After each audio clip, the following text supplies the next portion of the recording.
start.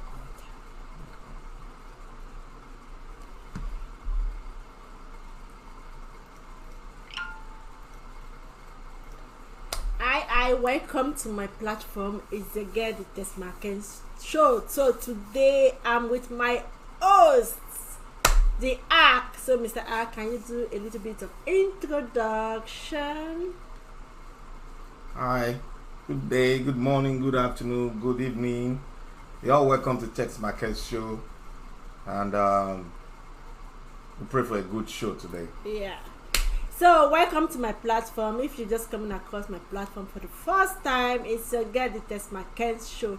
Kindly hit the subscribe button, like and share the video. So today is all about politics. You know, Nigeria, we are on the road to 2023. How is 2023 going to be? Is there going to be an election? As of now, we have 3 tangible candidates. Atiku of the PDP, Tinubu of the APC, and Peter Obi, the obedience of the Labour Party. And Peter Obi has taken over the social media. The guys are angry. Everybody wants Peter Obi. Let's watch and see how this 2023 is going to be. So follow me, because right now is all about politics. So welcome to my platform. Hey, it's your girl.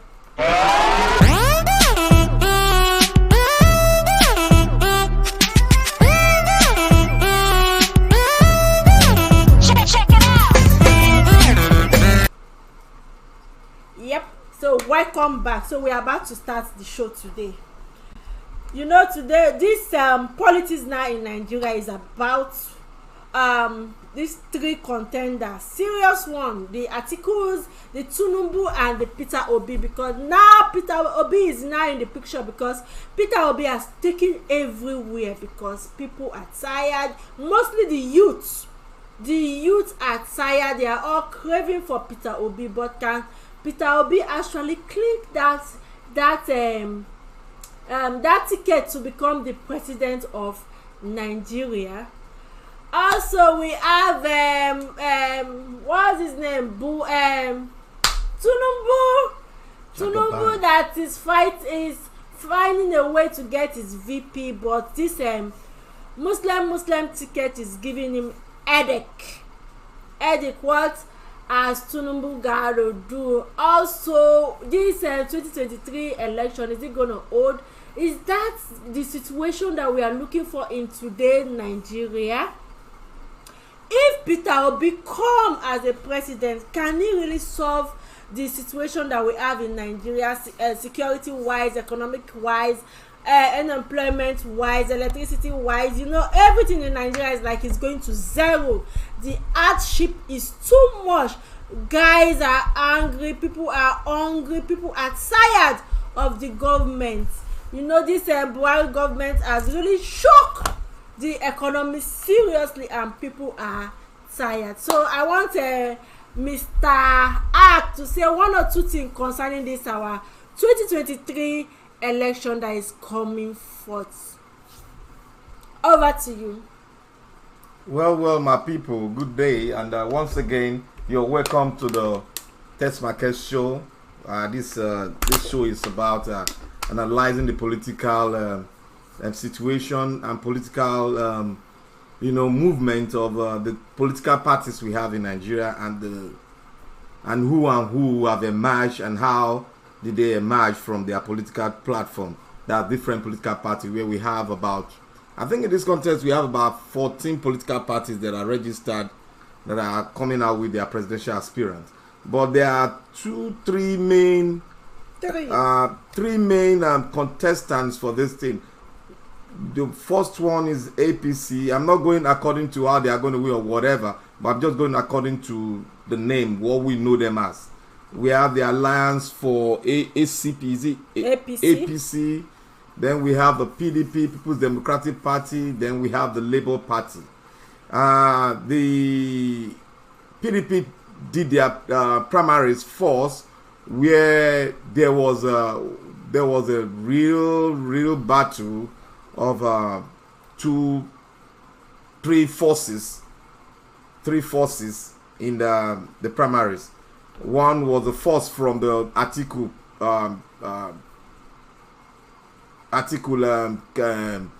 side. Then the other one is the governor of Rivers State. What's his name again? Mr. Wike. And we have the governor of I think with the Lagos State. We have the governor from the north. There was one governor that played the tie, that did the political damage for Wike, Governor Wike. I've forgotten his name. I'll remember as time goes on. The name will come up to me. First and foremost, I will say the APC did a political game somewhere. They waited for PDP because there was a lot of debate in Nigeria and in diaspora, where Nigerians were debating concerning who is going to take the ticket now, who is not going to take the ticket now. But finally, the PDP started and broke the jinx. They broke their own constitution, their own arrangement, that is power shift to south. When the south finished for 8 years, the power will shift to the north again. And the northern part of the country has to decide which area in the north the power will shift to. But what happened? Atiku, as you know, Nigerian politicians are called, I call them political prostitutes. They move from one party to another. Atiku went to APC.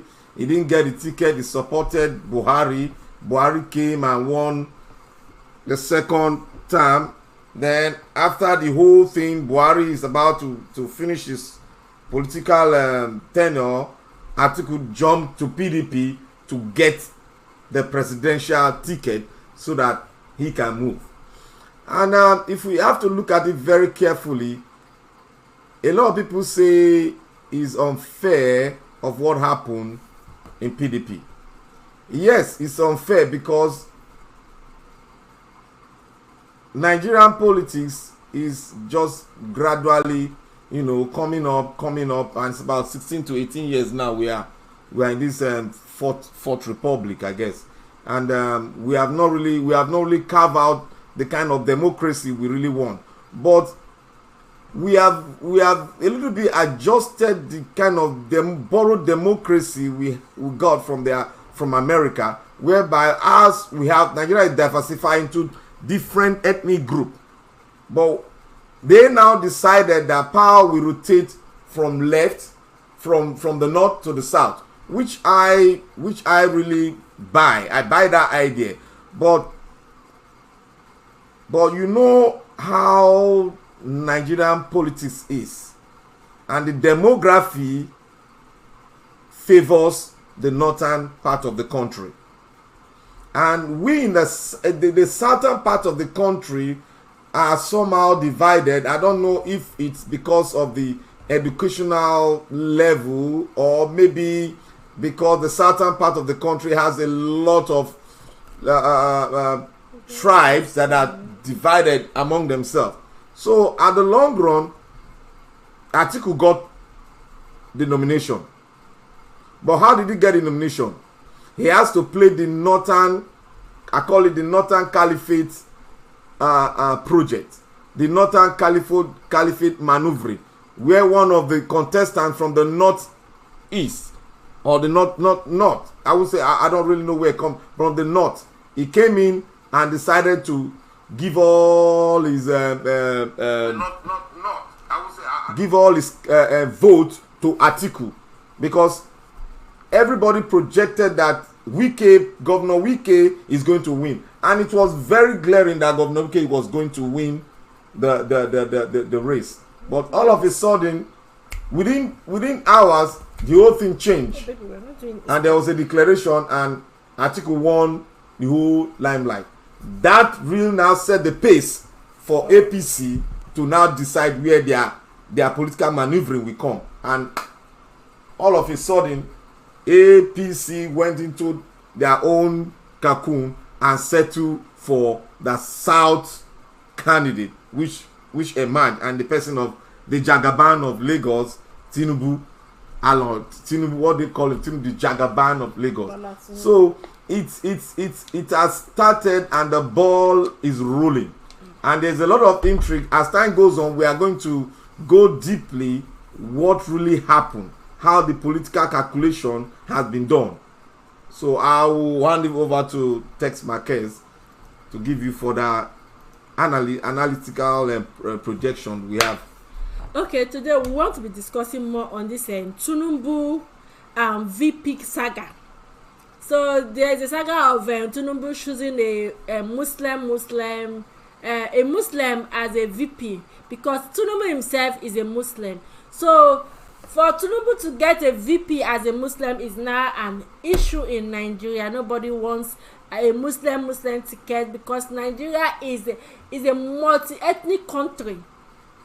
We have the Muslim, we have the Christian. Then we don't need anybody that will come in with the Muslim ticket, and they will see it as a Islamatizing Nigeria. So nobody wants that. But you know, in Nigeria, they are, what do we call it? They have betrayers. Some people are just about their own selfish interests. They don't care about the masses. The masses are tired, are complaining. The suffering is too much. That is why you see people are shouting obedient, because Mr. Peter Obi is now the Messiah of the people. People are seeing him as the Messiah because of what he did in Anambra State. That man has a good track record of what he did in Anambra State. So this man, this ex-governor of Abia State, Mr. Orji, has this to say. People they are just compromising without thinking of the earth of Nigeria as a whole. Nigeria, not the Nigerians, the earth, because the insecurity in Nigeria is crazy now. Nobody is secure. For instance, yesterday a lady, Amara, in Twitter, she was kidnapped. There were about 12 of them. She and 2 children and some pregnant women. But this lady, they never knew that she was with her phone. She keeps updating people. She sent it on Twitter, updating people where she is, where they can trace her. Before, and the thing was going viral. Send it to the security apparatus, the police, the army, so that at least they can find a way to cut them off, so that they don't, before they will take these people to the bush. Because the lady said they divided them into 2 groups. They said they were taking some sets to Ilorin, while they are taking some sets to either Lagos or some other state. The girl was actually giving up to date info how they were taking there. It was at a gunpoint. They never knew that she was with her phone. But still, up till now, they have not been able to locate this girl. A lady that was giving the security, and the whole internet was buzzing yesterday how they will be able to locate this girl. But no, they were till today. They have not been able to locate this girl. Now probably the lady's phone is dead, because no info anymore for the lady. But the Nigeria police say they are doing something about it. You see, this guy gave them up-to-date info on as everything was going on before our phone gets silent. But now they have not still been able to rescue this girl. You see why this insecurity in Nigeria is going crazy. And if we get this Muslim ticket, even though I know Tinubu is not going to win, even though he's not going to win, but they cannot bring in this Muslim ticket, because Muslim ticket is going to cause nothing but trouble. Because we don't only have Muslim in Nigeria. We have Muslim and we have Christian. Definitely, if they bring in this Muslim ticket, that means and all the churches, they are going to definitely tell their members not to vote for that party, because they are trying to Islamatize Nigeria, which nobody is going to take. See, now let's listen to what Orji has to say concerning this Muslim ticket. All of them selfish politicians. They are all about their selfish interest. They have the interest of the masses at heart. Lie, they don't have it. The interest of Nigeria at heart, they don't have it. security is going haywire. People are complaining. Hardship. They are not concerned because they are in the comfort of their zone. Let's listen to what Mr. Orji has to say, so that Mr. Aki has to digest and diversify what he has to say for us. Let's listen to him. All these are wicked politicians.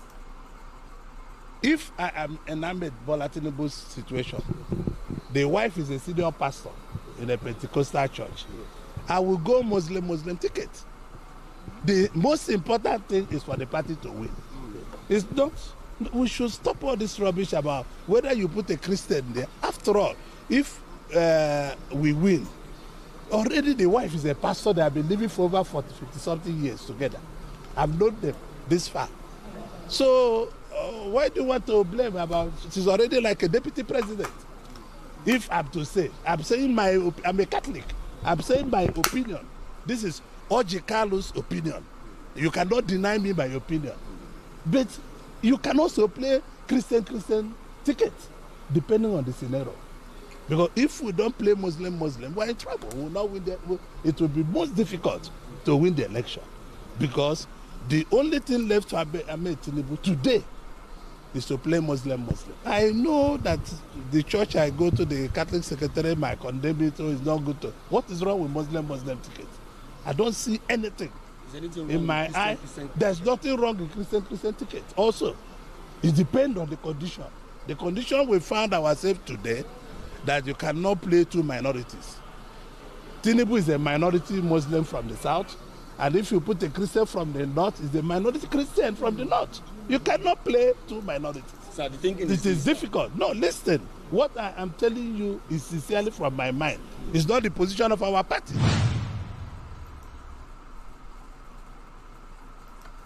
So, Mr. Ak, can you please throw more light on what this Mr. Orji is saying? Do you buy into this his idea? I think this is very, very interesting. The dynamics and the way the political maneuvering is going on now, I would say Kalu, that is his own point. Kalu is a political prisoner. Kalu, he is a backstabber. Kalu is not a real politician. He's just there for the money. And but he has money already. He just there for the money. He wasn't as rich as he is now. There's a lot of things that went on. They all emptied the account of their state. He left nothing. When he was going out. Abia. He was, after he came back, he ran to the Gambia. He went up and set up an airline industry in the Gambia. He went up and set up hotel tourist business in Gambia. 70 to 80% of his business is there in the Gambia. So, and he came back and he was arrested. Why was he arrested? Because of money looting from the government treasury. So, and he was pardoned.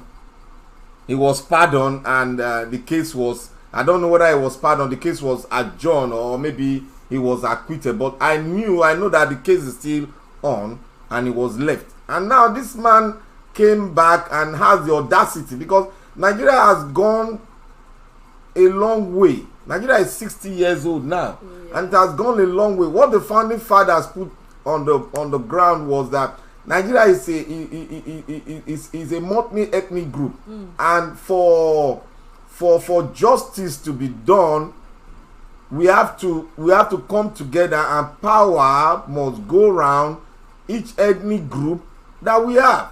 That was why the parliamentary system was set up, which really worked out very well for the country.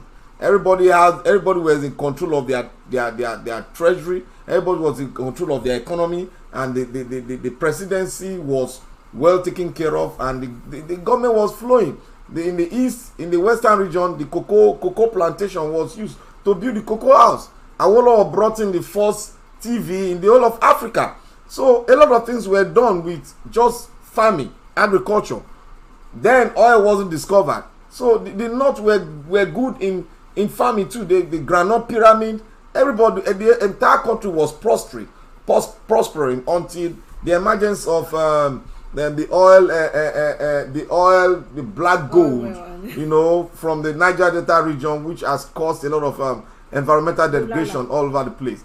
And Kalu, before we even go to Kalu, I would want us to even, you know, analyze the candidate, each candidate from each political parties, the three main political party, and they have a joker, which is the Labour Party, the OB Emergence, the OB Emergence. So that one is going on rampage, and it's like the OB. And let's not forget the Kwankwaso Party. Kwankwaso is a strong, Kwankwaso is like a deciding factor. It's going to be a deciding factor. It's only in Kano. Yes, Kwankwaso is going to be a deciding factor for who is going to be the president among the three, among the three parties. Because already Kwankwaso does not have. But before we go into that, before we go into the political dynamics and political maneuvering, I would like to iron the Kalu issue out. Kalu is desperate. You can see the desperation in Kalu face, and we are going to go into we are going to analyze Kanu, you know, briefly on the surface end. But in our next segment, we are going to really bring Kalu, the history of Kalu. We are going to analyze Kalu, how he became, and how he became what he is today. We are going to really analyze it because history, we always have a way of coming back, and history will make us to know who we are dealing with. Because Nigerians have a way of forgetting forgetting people who have the mechanism, the constitution, the what is governing Nigeria has a way of, you know, putting aside the political looters and refining them again and bringing them back into the system, which really the Nigerian populace has really adapted themselves into it, and they found themselves, you know, flowing according to what is designed by the Northern Caliphate for Nigeria. Because if we have to go to the history, that one is another story. But definitely we are going to go history. What Kalu is saying is out of the way of how Nigeria was set up. Kalu is talking out of greed. Kalu is talking out of self. He wants his own, because greed has played a very bad role in the political terrain in the southeast and in the southwest. But in the northern part, they have a way of aligning back together. Even if they belong to different political party, they have a way. There is one factors that bring them back to the round table, and they will definitely decide to move as a cloud, to move as a force against any other part of the country, Nigeria. Now, Kalu is desperate. Kalu knows that if the power should go to PDP, Kalu is in deep trouble. And I must say this, Kalu has a way of maneuvering. If PDP wins, the way it's designed now, we will analyze it, we will tell you who is going to win. If PDP win, Kalu is going to jail. You can't say that, you don't know. Kalu is going to jail because he's indicted. They are just, according to what EFCC brought out. Kanu is indicted. They indicted Kanu, but when they went to the legal process is they maneuver it, and he was I think he was acquitted or something. He was acquitted, but it went to appeal. He went for appeal. Now it's in the appeal, but they granted him bail because he was in jail, but they granted him bail. Kalu now maneuver. Kalu is trying to stay in a place where he cannot be hurt. Kalu maneuver to APC just to be on a safe side. Even Akpabio maneuver to ACP just to APC to stay on the safe side. Then there's one other governor, the professor is a governor in I think in is he Akwa Ibom? Is he? He was a contestant. Oh, what's his name? He was a contestant for in the APC primaries. He maneuvered. All this maneuvering is because of EFCC have found a clause. EFCC has found something that if they have held it as a weapon against them. They have looted the treasury of their state. For you to be on a safer side, for you not to be charged to court, you have to maneuver to the other party that is in power. And who is the power? It is the Hausa APC, which was orchestrated by the alliance with ACN. ACN, CPC form APC. So without ACN, CPC would not have won. CPC has tried the presidential thing 4 times. Buhari tried 4 times, he lost. That is was under the platform of CPC. So Kanu is just Kanu. I believe I'm speaking this out, and I want the Southeast to caution and speak to some of their leaders. Kanu is far out of, it's like it's desperate. The desperation in his face, saying that it's absurd, saying that Muslim ticket. Then how can you come to the round table now and talk about unity? No, he's saying that. How can you put a Muslim ticket where you have diversified religion bodies? You have the Christian, which is the majority in the whole entire country. Then you now bring a Muslim ticket because of the demography of the country. Because of the demographic of the country, you have no other choice but to bring in a Muslim ticket, which Tinubu himself was against when he wanted to come in as the vice president. But Buhari told him, he said it, I'm quoting him, he said it, Buhari said he cannot afford to have a Muslim ticket. Not that he doesn't want him to become his vice president, but he cannot afford to have Muslim because Nigeria is not built in that form. This came from a president that Tinubu brought in to power by his alliance. Now is okay. How dare Kalu come to a national TV and tell Nigerians that it is his own idea? You are telling Nigerians that, oh no, you a Muslim, what is bad about Muslim ticket? Do you think if you are in a family, then you are one of the brilliant, your father has three children, you are one of the most brilliant boy among the 3. Not that the rest are not brilliant, the rest are brilliant, but you are exceptional. You are exceptional child. You are always taking first in the class every time, and the rest are either second or third. And then your father now said, okay, I'm going to buy you, because you are his children, I'm going to only favor you and put the other, I'm going to favor you and don't buy anything for the rest child. How do you think the rest child that knows that this man is their father, it's not because of intelligence that he loves you. He loves you because you are his son. He did not love you because of your academic standard, but he should play a role of loving all of you equally. But when you come and you say you love one of your child more than this because it's more intelligent, that will create division and enmity among the children. This is exactly what Kalu is trying to do.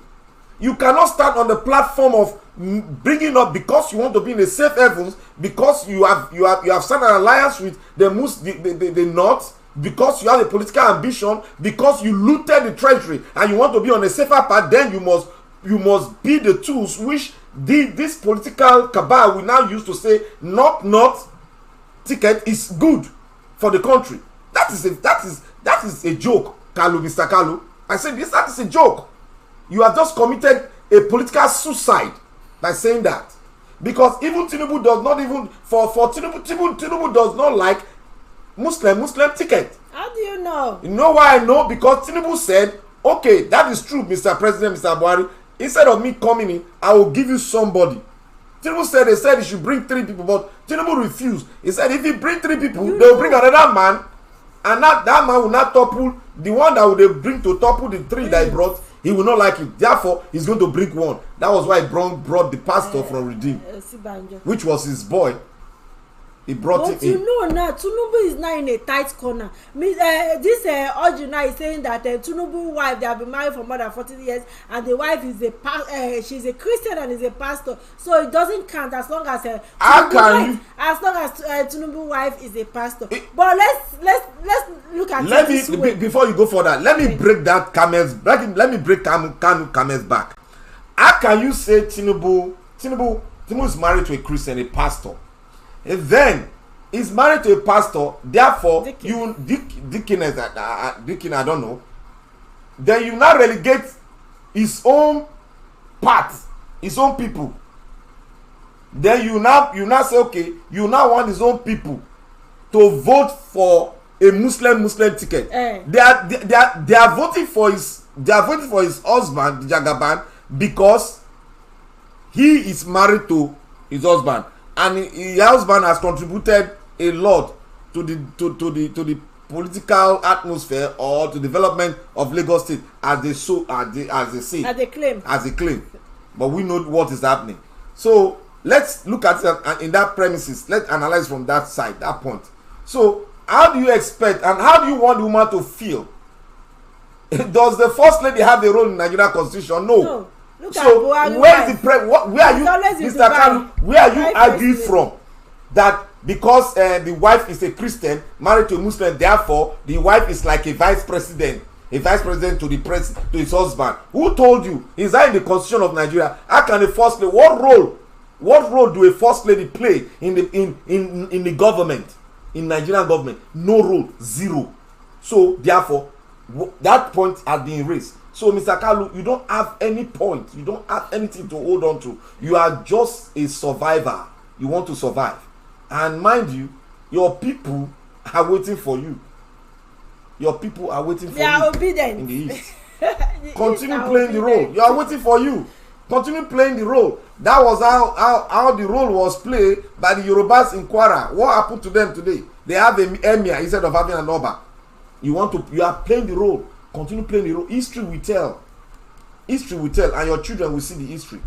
We have all the history at hand. We are going to write a book about it, how you emerge and how you spoke concerning the South North presidency, which I believe if it comes not Muslim ticket from APC, they've just dug their grave. The contest will be between Tinubu, PDP, Atiku, and Tinubu. No, it will be Atiku, Peter Obi, and Kwankwaso. Kwankwaso will not come in because if APC dare bring a Muslim ticket, I bet you the game has changed. But they put Tinubu into a tight corner. This Muslim. If Tinubu want to survive, who are they going to bring now? Because if the other people they are bringing now is his wife. If Tinubu want to survive, let him go and meet El-Rufai. How El-Rufai will tell him how a Christian won in Kano State. El-Rufai is running a Muslim government. No, before the first tenure of El-Rufai, he brought in a Christian. He ran with a Christian. But the second tenure, he didn't run with that very person. That is why they are saying the problem there is that this Muslim ticket in Kano now, Kano the is not. insecurity is so severe. Kano is not Muslim in Kano is not up to 65%. Oh, the Democrat Muslim in Kano, they are not up to 70%.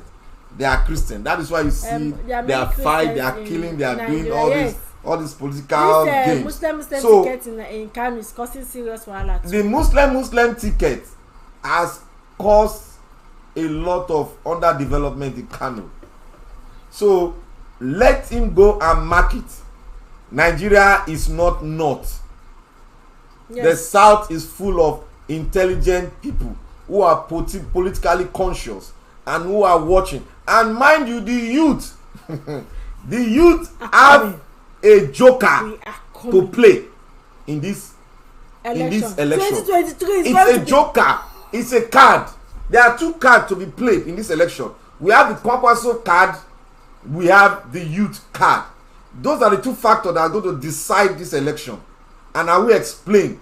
But before I explain, I want TESMAKENZ to go on with his analysis. Okay. What I wanted to say is that this Muslim ticket, I know they have put Tinubu into a tight corner. Even Tinubu Baba, I need you to go and rest there. Let the young people that has something tangible, innovation. We need that country to move. The country has been in a standstill. We need people that has vision to move that country. Baba is already tired. He should go and rest. So, but this your Muslim ticket. APC have already put you in a tight corner, so it's going to be very difficult for you. I don't know how you are going to do it to get a Christian. They say there are not an Christian. There are Christians that are not. If you can get somebody else to be your VP as a Christian, because Nigeria is a secular state, we have too many Christians, and it's a multinational country. We have too many Christians, too many Muslims. There is no way only Muslim ticket is going to run. Survive. You see all these politicians, these are stomach infrastructure politicians. Even FFK Gani, Femi Gani Kayode, he has made himself irrelevant. Yeah, he's even supporting now because of the stomach infrastructure. He's even supporting this Muslim ticket. Can you just buy that? Femi Kayode she is a Christian. Just because of their own selfish interest, they come about in supporting this nonsense that is not going to ever push Nigeria into forward. The insecurity in Nigeria is too crazy for us to be running with this Muslim ticket issue. It's going to bring nothing more than chaos, serious chaos. That's what this Muslim even though APC is not going to win, as long as that issue of a Muslim ticket is there, it's going to bring nothing but chaos. It's not going to bring chaos. You see, you think so? It's like a political turbulence. It's going to roll, and when it rolls, as it's rolling, it has pitches. As it's rolling, it's like a ball that is rolling. As it rolls, anybody that it meets on the way, it will crush that person. It will crushing, and it will get to its end, the dead end, because the dead end is very near. You get to a dead end, and that's going to be the end. And when it's going to be the end, one person will just pick it and dump it, trash it, and he will pick the presidential. That's all. You see, that's how I will go, because Kalu has really made a political statement. Kalu is making himself irrelevant, because that was how Fani Kayode FFK came out all of a sudden. He caused himself that he will never, over his dead body, move to his APC. He caused himself. He said over his, he will rather die than go move to APC. He said it. I'm quoting him. He said it. So today now he's in APC. He jumped to be. He wanted to be the vice president to the Kogi governor, who is they call him the youth governor, the Kogi man that contested during the primary as president. FFK was his running mate. So FFK was gallivanting himself around the trying to penetrate and get himself. He hasn't chosen running mate. He was the running mate. I'm giving you the information now. The information is very authentic. He was the running mate to the Kogi state governor, who was aspiring to become the president, to contest as president in the primary. He contested and he got only 32 votes. 32 votes. He was number 3 in the lineup. Article 1, the Rivers State Governor 2, followed by him. So what he did, FFK, after that, FFK crash landed. FFK has no political voice anymore. As we are talking now, he's in the room. He's gone. And he will never rise again. If he rise again, his own people are going to be the one to crush it. The youth have already, they are on top now. If he rise up, people were... Bello, yes. Bello, Yaya Bello. The youth love his... when he speak the mind of the people. When he speak the minds of the East.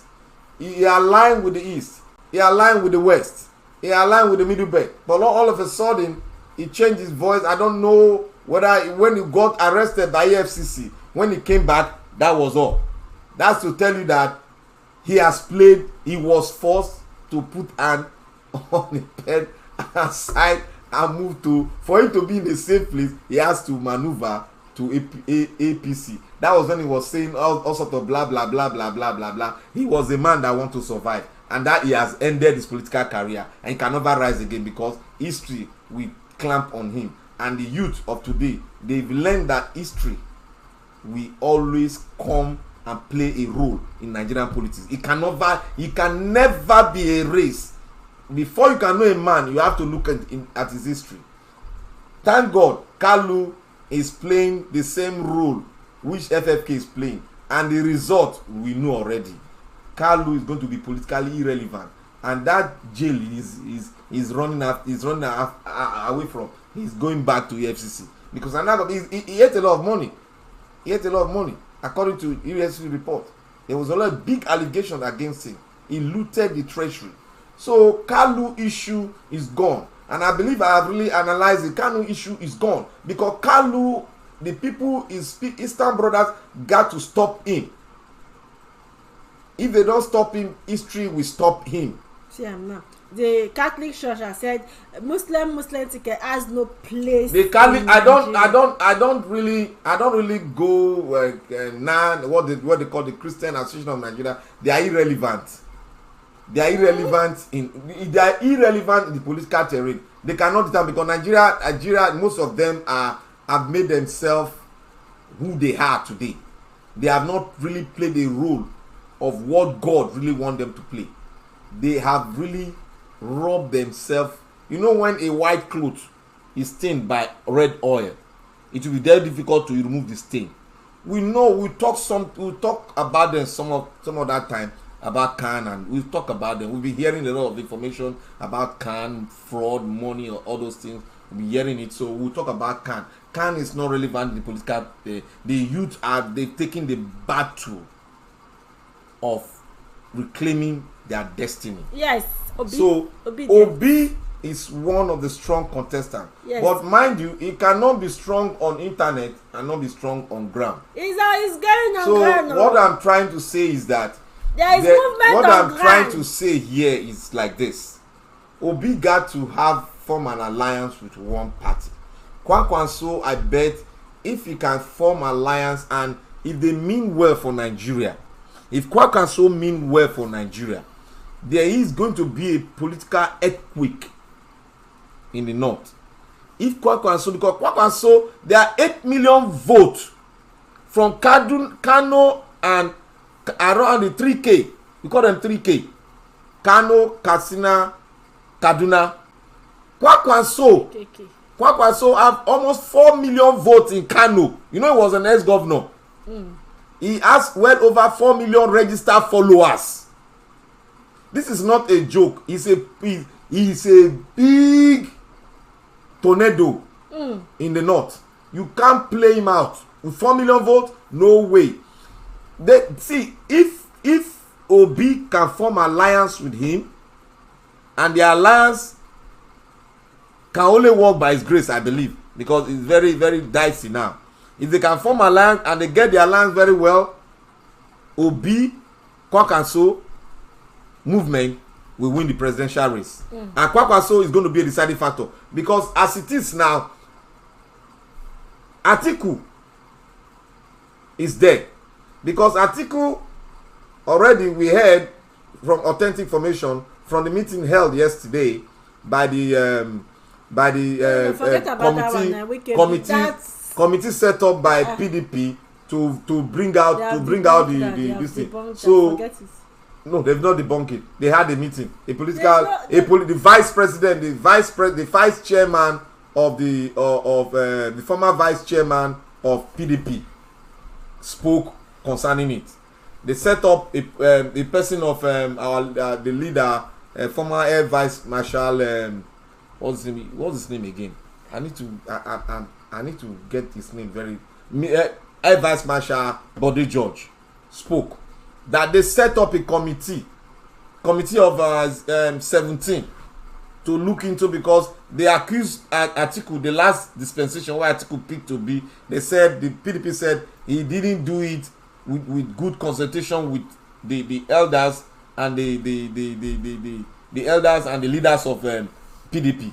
He did it on his own. So now Atiku gave them the power, gave them the right to go ahead to choose who the vice president will be, because he doesn't want them to turn around again to say he did not consult well. So he consulted well, and I say, okay, let it be politically upright. Then he now said they should do it. They formed the chairman of PDP formed 17-man committee. He is the 18th man. In case there is a tie, he will come in. No, he is the 17th man. In case there's a tie, he will not come in to decide. If there's a tie among them, 8-8. If there's a tie there, he will not come in and vote and decide who's going to be the vice president. So the committee was set, an election was held. Authentic information. Nobody can debunk this. It's from the former vice chairman of PDP, Vice Admiral Bode George. He said they voted, and said, I think 13 of them voted in favor of Wike. Even I also quote from Arise TV today. It was said there, but we are still waiting. We are waiting for the official announcement. But the vote, we got the vote. They voted. Wike got 13. And the governor of Delta State got 3. Okowa got 3. Let's wait for official. It's going to be a political suicide. I'm officially saying it now. It's going to be a political suicide if Atiku will go for another person. He will never get it. Yeah. He will never get it. He's going to be, if he does it, they are only giving, if he does it, like let me speak as like a politician now. If he does this, they are not giving room for Obi to even say truth easily. Very easy. Obi will say truth very easy, because Obi will win it. It will be mind-boggling. It will be a mind setback for them. But Obi will win it easily, because the Kwakwanso factor will play a role. I'm taking this way. The Kwakwanso, they are going to form alliance with Obi, the Labour Party, and they are going to agree on something. The Kwakwanso group might not have it all, but they are going to have the way they sit down, because the whole thing now is that if Atiku does not agree with the committee they set up, which he cannot say he does not agree, because he said they should go ahead and choose who the vice president, and they now chose, and it's going to be a crazy one, and we can know the result of the election again, and you want to play Wike the second time out of the game, then if people know the result, let's wait because I will personally speak for Wike, because that will be a political. I stay in a party, and it's not fair. It's unfair. Let's leave that one aside. Let PDP decide. Let's listen to this Fayose brother, what he said concerning PDP. 1993, Atiku contested with MKO Abiola, late MKO Abiola. Oshekini Lule. 2007, he contested with late Yaradua. Oshekini Lule. 2011, he contested with Jonathan Goodluck. Atiku Shekini Lule. 2019 he contested with Buhari ó ṣe kíni ó lulẹ̀ 2023 30 years after Atiku is contesting with MKO Abiola's son because his own son no fit come forward he don suppress them ó mà tún ṣe kíni lulẹ̀. Now, so what do you have to say concerning this Fayose brother? Fayose brother is more or less a drop of water in an ocean. It does not have any signal or any role. I don't see any role because it is beyond him now.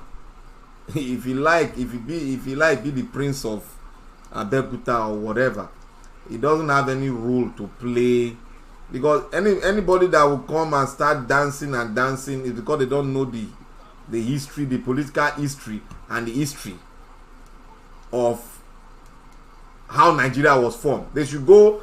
I'll give an iceberg into it. They should go and dig out the colonial report of 1900. They should go and how the British and the Fulanis, how the whole story, the history of Nigeria started. That's where the political history started, and that's what they have been blocking for Nigerians not to hear. But that's by the wayside. We are going to treat that. We are going to bring it out and read it, and for the country to know what is happening. So that Fayose brother is politically irrelevant in the scope of things now, because his talk will not hold water. He cannot even hold peanuts. So that issue, bringing that issue out is like he's trying to trend. He's trying to trend. So what you're saying that now, is all what he said. It's like a man in a warehouse shouting. Nobody realizes. Oh, echo back. Oh, yeah, his word. If you speak, oh, it will echo back to him, because nobody's going to listen to him, because his brother is not even the scope of affairs. The highest that can be given to his brother is a minister, and I love his brother. I like the enthusiasm in him. He loves the country called Nigeria, and he does not like to be cheated. He doesn't want anybody to be cheated. I know what's in the mind of his brother. His brother he doesn't want to speak out what's his mind. His mind is like what the Biafrans they're asking for, but they cannot see it. He knows it. His but he cannot see it. But he has to move according to he's moving according to the tides, because he's a party man. He has been in the party. He said he cannot move. He's a man of his word. Say he cannot move. He's obedient to his party. You cannot blame him. He's a politician. He has eaten what they've eaten in Nigerian politics. And when you eat, it's like you eat something that you cannot vomit anymore. So it's like a court. You've gone inside, you cannot go out. Many of them cannot go out. He's a man that have developed. He's a man that have brought a state from nothing to something. Yes. So I can attest to that fact. I can speak for him. I went to Ekiti when I served in Ekiti. Yes. I did my NYS in Ekiti State, and he was the governor. I went to Ekiti when the past governor Adebayo was the governor. Man, Ekiti was like zero. Nothing. That state was nothing to write home about in that state, Ekiti. Then I went back again when Ayo Fayose was the governor. I just want to bring out this history. I went back again when Ayo Fayose was the governor. Man, I couldn't believe my eyes. It was like I was in a different world entirely. Ayo Fayose changed that state entirely. I couldn't believe my eyes. It was a total transformation. Man, I give that I say try for Ekiti, I beg you, try. So we are going to. I want to end it today like this. But before we end it, we have to do something that we promise we will do. That? And that we are going to analyze the candidate one after the yes, yes, at least 10 minutes analysis. Yes, I want to say something. The candidate. Yes, I want to say something. The 4 of them. 3 before it's we 3, go. but we have a joker, a card. Oh, I want to say something. There is this my friend called Mr. Deji. Deji, if you are watching this, Deji. You know, anything you talk about Tinubu, what is his name? Atiku, Peter Obi, Deji, Mr. Deji is going to counter you. He said, no matter what, no matter how, even though Peter Obi gets into that office, they are still going to frustrate him that he's not going to do anything tangible, that the only way forward is the breakage of Nigeria or the restructuring Nigeria, that's the only solution, that no matter what they do, the messiah of Peter Obi is not going to work. No matter what you tell this Deji will not listen to you. He said all he's calling for is the division of Nigeria, because that is the only solution he's seeing now, because even the Mr. Obi, when he gets there, they are going to frustrate him. He won't be able to do anything tangible. So the way we are seeing it now, this 2023, what is really the solution? Because these youth are craving for Peter Obi. That is the solution they are seeing. That is the messiah they are craving for. The whole youth, everybody is calling for. Hey, I should have played one video where a guy went to campaign for his party, but they were shouting in out. They were shouting Obi, Obi, Obi, Obi. Everybody, everywhere you go now, the whole echo is about Mr. Obi, because that man has a tangible record of what he has done for his people. Can I? Yes, I'm coming. For what he has done for his people. So, where are we heading to? This road of 2022, where are we heading to? Are we actually going to get a president that is going to care for the masses, or do we actually call for the breakup, the division of Nigeria? To me, that division of Nigeria is a long way to, you know. It's a long way. Now, I'm obedient to Obi. Is the only way forward for now, until if that division is going to be possible. So I would like to start by saying one thing, like one of our comedians will say, hallelujah, hallelujah. You see, who Nigeria never happened to? No go no. If Nigeria has not happened to you, you will not understand. You will not understand. But pray that Nigeria never happened to you. You see, Nigeria is like, it's like a joke. I'm just using that word. It's like a joke. Nigeria is like something that was not there but became something. Not in agreement, but something that was not there just became something, and all of a sudden it's a safe haven for people that don't really know why why there was that amalgamation. They don't know if it's an amalgamation or not. People don't really understand. But I would love people to take Deji word very serious. You see, before Deji we say that word, I have it inside of me. But sometimes I would like to watch it, because I know the result where we are going to. Where we are going to. Nigeria cannot develop. I beg to say, I'm saying the fact, Nigeria cannot develop with what we have, what Nigeria have on ground. You cannot stand on the premises of lies and say that lie will develop your business. You can't have a business and continue to lie and say that business will become a conglomerate in future. It can never hold water.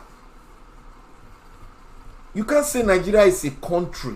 You can't really come and say Nigeria is a country, because some people said Nigeria is their birthright, while others are slave. Big word. That's another topic for the day. I know where our brother is coming from, because under this constitution and under the structural arrangement of the country called Nigeria, the Niger area, that's the Niger area, it's Niger area, the demography has been harshly calculated, and that's why I say in the US they are trying to change the demography of a lot of states now. You see fight Supreme Court today, because the demography will give you a signal. It will shift the political structure. If it's not well arranged, the political structure of a state will be altered. That's where it's altered. Because if immediately you alter the political demography of a state, one person will have an advantage over the other. Now, when we say the demography, the structure, the platform, the pillars you place to make this democratic structure to be what it is, it has been altered by particular people, a particular group, ethnic group, that ethnic group will now be the one that will decide what move and what does not move in the country. Before you do an election, a particular section of the country is telling you that they have the numbers. Yes, it's true. It is true. On paper. We were all here when the election took place, where we all saw point blank on, thank God for social media, where a 12 years old was on the line voting in the north. Have we forgotten? That is the political demography I'm talking about. On paper, they make you to know. They write it and bring it to you in the south. Why do we have one particular part of section of the country handling some critical infrastructures, the pillars that hold the country? Why are they holding it? Because the demography is there. Is there. A particular section has the military. How did they do it? They said, let's develop, they enshrine it into the constitution. I call it the quota system structure. Where a particular section of the country, we wait for this section of the country to align with you. You wait, even if you are a master degree holder, you got to wait for this one to have master degree. When it has master, then you cannot start moving on a straight line. It has been going on for over 60 years. 60 years now. The North are saying, oh, they are least developed, they are less educated. For over 60 years we have been waiting. They be dictating what is going out of Nigeria and what is, because already they say they have more population. I don't know. Maybe we have to cut it short. Let's cut it. They say they have less population. They have more population at the south. So that one has played a role. But let's shift away from that now. Let's end it. The political party has their own candidate. They have the PDP as Atiku. Atiku, all we know, is a political maneuver, or what would I say? Then we have the Jagaban of Lagos, the godfather of APC. So we have Obi. Then we have the Joker. The one that will play the Joker, when he plays Joker, if he plays it like this, card 2, the one that has the button that will press. Pew! The deciding factor. If you press it too much, we'll go to a rerun. That is the Kwankwanso factor. Kwankwanso, and I am stand to argue this thing with any political analyst. Kwankwaso is going to be the deciding factor in this election. Somebody got to grab him. Anybody that wins Kwankwaso wins the election. Because already there's one party that's going to commit political suicide. Okay, wait. Let me just ask this question before we go. You are saying somebody has to grab Kwankwaso. Okay, what if Kwankwaso, nobody grab Kwankwaso, and Kwankwaso is now in the picture? We have Kwankwaso. No, Kwankwaso must be grabbed by somebody. He can't be alone. Let's say if nobody grabbed him and is alone, Kwankwaso, PDP, APC, and Labour Party. So, for in your own perspective, in your own little mind, in your own whatever you can call it, who do you think is going to finally grab this seat? If Kwankwaso does not align, which I don't believe he won't align, because they if you don't understand the northern politics, I would say it out. Kwankwaso must align with somebody, because Kwankwaso knows he cannot win the presidency without the West, because he does not have a structure in the West. He does not have a structure. His structure, not the people. The structure is like, we are the people. No. You have to have a structures like, you have to have your own group. That's your chairman, your vice chairman, your ESCO. You have to. The people are the structure, but you have to have your followers in each state that will carry your banner, that will carry your ideology to the rest of the people. People that will preach your gospel, that believe in it, that are party loyalists. Those are the structures that will. It's just like the gospel. Who is preaching the gospel? It's you and I. We are a mouthpiece for God to pronounce words to the nation to know that God is God. Likewise, Kwankwaso need all those structure. You cannot win Nigeria election with 4 million votes. How many million won APC using win? Is it not 20 or what? I don't know. He needed APC, a CPC. Buhari tried for 4 years. They lost. Why? Because he doesn't have a structure in the West. Why did he not form a structure? Because he has to form alliance with APC, ACN. Likewise, ACN is a regional party. CPC is a regional party. The PDP is the only national party we have then. So for you to beat the national party, you have to form alliance. If you form alliance, the alliance will get close to the numbers of the national party of PDP. Then you cannot use that one. You cannot play the game of chess. Boom, you enter, you win. That was how they won. They use propaganda. You not use propaganda to bring in people that are not stable. You bring them in. And you know Nigerian factor, they use money. Money. Oh. So you use it is the swinging vote, the swinging factor, is the financial factor. You use to swing them. Maybe we have to call it tomorrow to be continued. The thing there is that Kwankwaso got to form alliance. If he doesn't form alliance, the northern group will have to drag him to support Atiku. Simple. It's not there's no mathematics there. They will drag him to support their brother. But if he say he want to form alliance, he got to form alliance with someone. It's either to pick Obi or Atiku. He cannot go for Tinubu. He can't go for Tinubu. The two people he can pick is Atiku or Obi. If you want to be politically relevant. If you go for Atiku, he's going to be irrelevant. He knows he's going to be politically relevant. They will play him out. Yeah, Obi will be his best shot, because Obi has a way of having a very big swing vote from the West and from the Niger Delta. Yeah. But mind you, the game is really going to be very, very tough, because if the River State factor comes in now for PDP, then you know the political terrain will be very heavy, and I pray there is an election in Nigeria.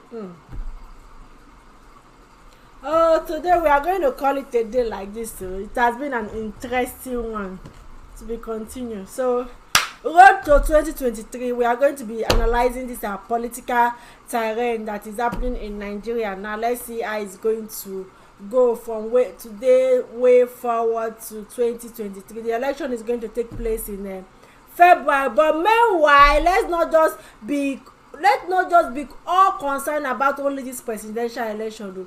There are some critical election that is still going on now. We have the House of Assembly, House of Senate. A president needs the House of Assembly and Senate members to be able to execute most of their plans. So let's not forget about this and just be concerned about only the presidential election. So today, this is where we are.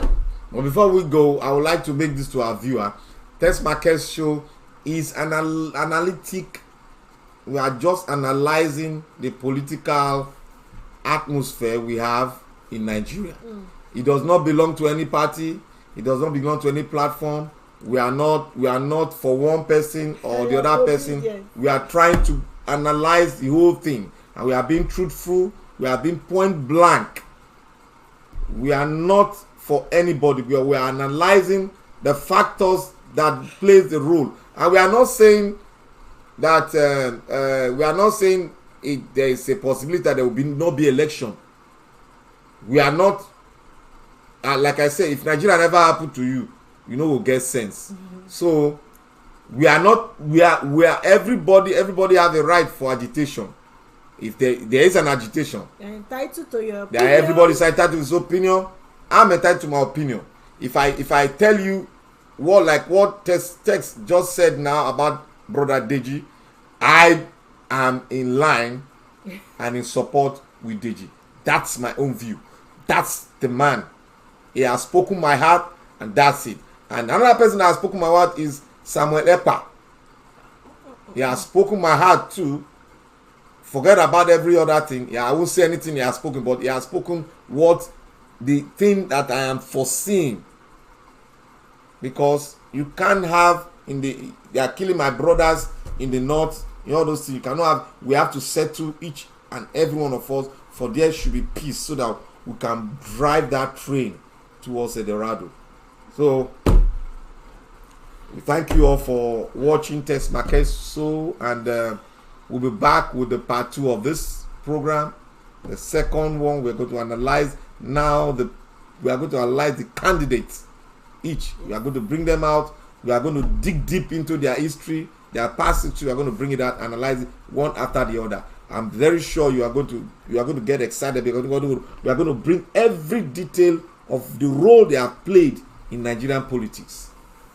So this is where we are going to call it a day. Thank you for joining me. If you have enjoyed the show, kindly hit the subscribe button, like and share the video. So get the TESMAKENZ show. Please, if you have not gotten your PVC, do try and get your PVC, because 2023 we have to make Nigeria work for each and every one of us.